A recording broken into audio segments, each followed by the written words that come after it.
प्रिय छात्रों, आपका स्वागत है हमारे यूट्यूब चैनल पर। आइए छात्रों, हम कक्षा 9वीं विषय गणित एनसीईआरटी का सॉल्यूशन कर रहे हैं। तो पिछले वीडियो हमने प्रश्नावली 2.2 का फर्स्ट क्वेश्चन सॉल्व करा दिया है।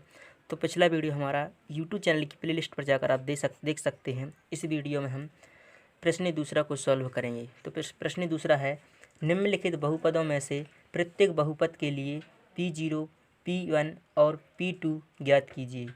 यहाँ पर P0 और P1 और P2 ज्ञात करना है हमें। इसमें फर्स्ट सवाल है, इसमें 4 सवाल दिए गए हैं, इसमें से हम उसका फर्स्ट सवाल कर रहे हैं। तो फर्स्ट सवाल है हमारा, Py बराबर y वर्ग माइनस y प्लस 1। इस सवाल को हमें सॉल्व करना है। तो आइए इस सवाल को सॉल्व करते हैं हम। तो हमने पहले हल डाला, हल के बाद जो कुछ हमें दिया है सवाल में वो हम लिखेंगे। दिया है Py बराबर y² माइनस y प्लस 1। यहाँ पर हमें एक बार P0 रखना पड़ेगा, एक बार P1, एक बार P2 रखेंगे। तो हमें स्पष्ट है कि हमारे लिए P0, P1 और P2 ज्ञात करना है। ये हमें ज्ञात करना। तो पहले हम P0 ज्ञात करते हैं यहाँ पर। तो हमने पहले P0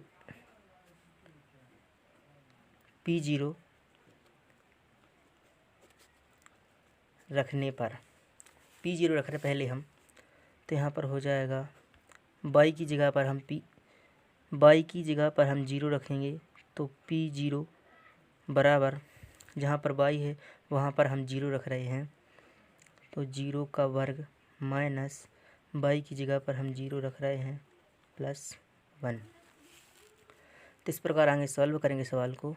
तो P0 बराबर 0 का वर्ग 0 ही होगा, माइनस यहाँ की तरह रहेगा और 0 का 0 आ जाएगा और प्लस का प्लस 1 जहाँ की तरह रखेंगे। इस प्रकार हम कह सकते हैं कि 0 का कोई महत्व नहीं है। तो P0 का मान हमें 1 मिल गया।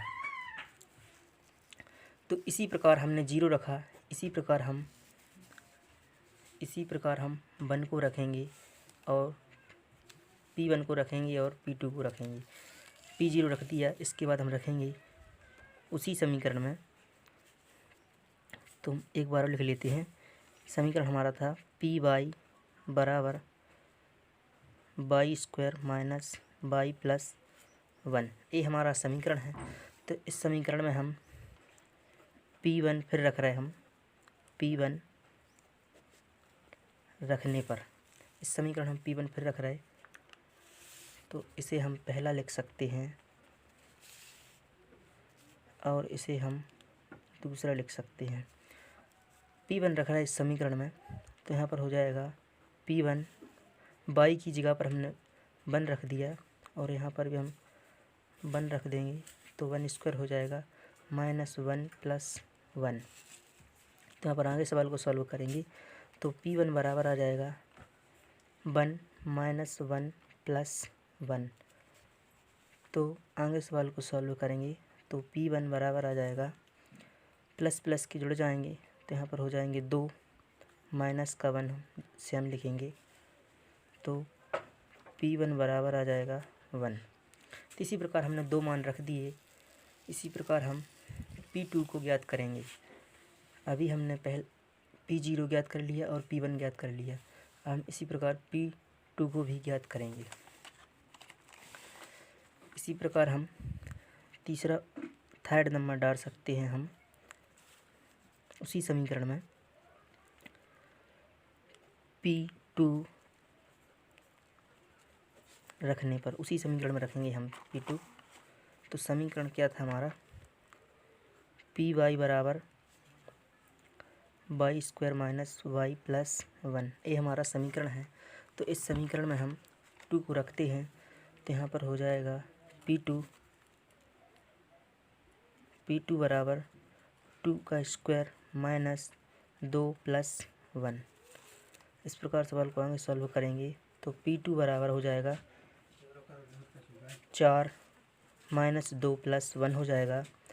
तो P2 बराबर हो जाएगा 4 में से 2 गए तो 2 रखेंगे +1 जहाँ पे रहेगा। तो यहाँ पर P2 बराबर आ जाएगा 3।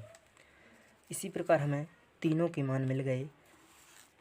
ये हमें P1 का मिल गया, ये हमें P0 का मिल गया।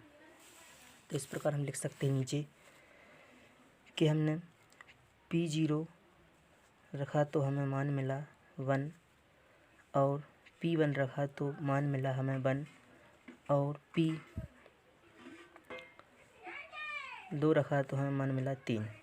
तो हमें तो लिख देंगे अतः यह